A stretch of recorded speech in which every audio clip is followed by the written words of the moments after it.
Roses are red, violets are blue, at alam mo bang may mga everlasting flower na pang I love you? Dahil Valentine's Day is right around the corner, kung gusto mo ng V-Day gift na di kailanman malalanta tulad ng past relationships mo, presenting Crochet Flower. Special itong bulaklak dahil ang buhay nito ay tiyak na mas mahaba pa sa forever na ipinangako sa inyo. Pangmatagalan yarn? Of course, for keeps daw talaga ito dahil ito'y made of crochet yarn with much love. Matagal ang ano niya, span. Kumbaga, is matagal yung buhay niya.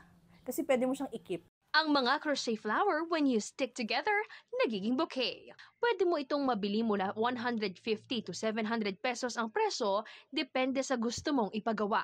Matagal nang nagaganchilyo si Joanna at kwento niya, lumago ang kanyang crochet business noong pandemic. Pag umupo ka na at nag-crochet ka at nakabuo ka ng isang items, parang na-achieve mo yung gusto mong gumawa ng isang bagay na ikakasaya mo.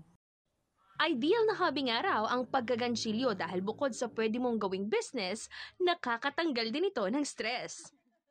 Kahit nasa bahay ka, pwedeng-pwede. Kahit nasa school ka, nasa trabaho ka, pwede kang gumawa. Anytime, pwede kang gumawa. Basta meron ka lang materials.